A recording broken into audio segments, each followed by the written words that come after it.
കട്ടിയുള്ള കസേരകളിലോ ബെഞ്ചിലോ ഒരുപാട് നേരം ഇരുന്ന് പെട്ടെന്ന് എഴുന്നേൽക്കുമ്പോൾ നട്ടെല്ലിന്റെ ഈ ഭാഗത്തായിട്ട് വേദന അനുഭവപ്പെടാറുണ്ടോ? നട്ടെല്ലിന്റെ പിൻഭാഗത്തായി ഒരുപാട് പ്രഷർ കൊടുക്കുന്ന രീതിയിൽ ഇരിക്കുമ്പോഴോ, ഓട്ടോയിൽ യാത്ര ചെയ്യുന്ന സമയത്തും ആർത്തവ സമയത്തും ടോയ്ലറ്റ് പോകുമ്പോഴെല്ലാം ഈ വേദന കൂടുന്നതായി ശ്രദ്ധിച്ചിട്ടുണ്ടോ? ഇത് ചിലപ്പോൾ കോക്സിഡൈനിയ അഥവാ ടെയിൽ ബോൺ പെയിൻ ആയിരിക്കാം. നമ്മുടെ നട്ടെല്ലിന്റെ ഏറ്റവും അവസാനത്തെ ഭാഗമാണ് കോക്കിക്സ് അഥവാ വാലസ്ഥി. നമ്മൾ ഇരിക്കുമ്പോൾ ശരീരത്തിന്റെ ഭാരം താങ്ങുന്നതിനും പെൽവിക് മസിലുകളെ താങ്ങുന്നതിലും ഈ കുഞ്ഞനസ്ഥിക്ക് വലിയ പങ്കുണ്ട്. എല്ലാവർക്കും ഒരു കാരണം കൊണ്ടല്ല വേദന ഉണ്ടാവുന്നത്.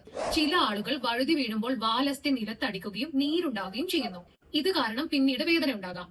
എന്നാൽ ചില ആളുകൾക്ക് കട്ടിയുള്ള പ്രതലത്തിൽ ഒരുപാട് നേരം ഇരിക്കുന്നത് കൊണ്ടുണ്ടാകാം. പ്രസവ സമയത്തെ അമിത സമ്മർദ്ദം കൊണ്ടുണ്ടാകാം. അങ്ങനെ കാരണങ്ങൾ പലതാകാം. വേദന കുറക്കാൻ വീട്ടിൽ തന്നെ ചെയ്യാവുന്ന ചില കാര്യങ്ങൾ പറയാം. ഇരിക്കുമ്പോൾ വാലസ്ഥിക്ക് അമിത സമ്മർദ്ദം കൊടുക്കാത്ത രീതിയിൽ ഡോനറ്റ് ഷേപ്പിലുള്ള കുഷൻസോ യു ഷേപ്പിലുള്ള തലയണകളോ നിങ്ങൾക്ക് ഉപയോഗിക്കാവുന്നതാണ്. ഈ ബുദ്ധിമുട്ടുള്ളവർ ഇരിക്കുമ്പോൾ മുന്നോട്ടൽപ്പം ആഞ്ഞിരിക്കുന്നത് വാലസ്ഥിയിലെ സമ്മർദ്ദം കുറക്കാൻ സഹായിക്കും. ഇടയ്ക്ക് വേദന കുറക്കാൻ ഹോട്ട് അല്ലെങ്കിൽ കോൾഡ് പാക്കുകളൊക്കെ ഉപയോഗിക്കാവുന്നതാണ്. ഇത് കുറക്കാനുള്ള ചെറിയ ചില സ്ട്രെച്ചുകൾ പറയാം.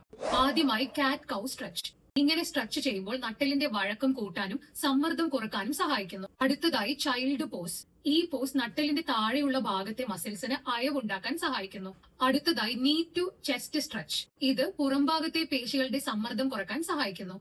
പറഞ്ഞിരിക്കുന്ന വ്യായാമം കൊണ്ടും വിശ്രമം കൊണ്ടും വേദന ഒരു പരിധിവരെ നമുക്ക് തടയാൻ സാധിക്കും. എന്നാൽ അതികഠിനമായ വേദന ഉണ്ടാവുകയോ വേദന കാലുകളിലേക്ക് പടരുകയോ ചെയ്യുന്നുണ്ടെങ്കിൽ വിദഗ്ധ പരിശോധനയും ട്രീറ്റ്മെന്റും ആവശ്യമാണ്.